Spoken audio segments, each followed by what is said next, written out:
ከ1983 በኋላ እዚህ ግባ የሚባል ጥበብ አልነበረም። ጥበብ ማዕከል አልነበረችም። ባዶ ቦታችንን ሁሉ አተናል፣ ኳስ ሜዳዎቻችን አተናል።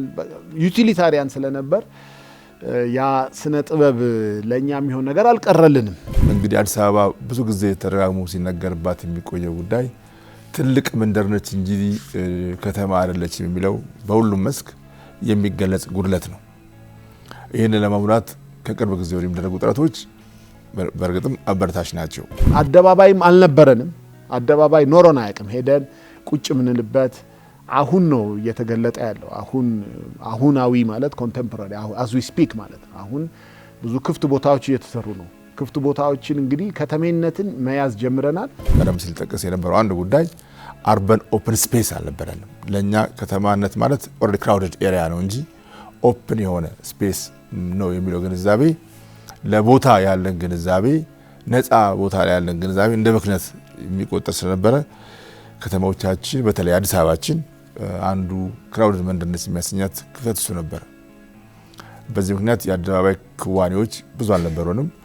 በነገራችን ላይ አርበን ኦፕን ስፔስ የከተማ ፍትሃዊነት መገለጫ ነው። ሁሉም የከተማው ነዋሪ አክሰስ የሚያደርገው ኤሪያ ነው።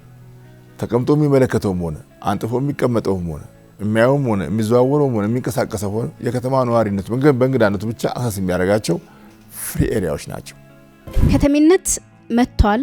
በስሉት ከተማ ወይም ስማርት ሲቲ ውስጥ የሚኖርን ስማርት ፒፕል ደግሞ እንዴት ነው በኪነ ጥበቡና በስነ ጥበቡ መፍጠር የምንችለው የሚለው ሀሳብ ቢጨመርበት።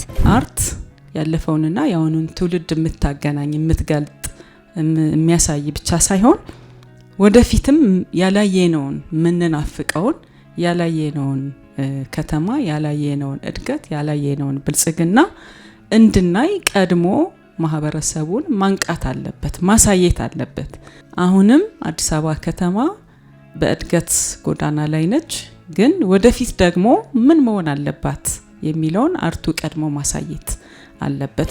ኢትዮጵያ ሲባል ከተሞቻችን ሲባል ቀለም አላቸው ወይ? እውነት ለመናገር ማለት ታሪካዊ ማንነት አላቸው ወይ? ጣዕም አላቸው ወይ? ጥሩ እየተሰራ ነው።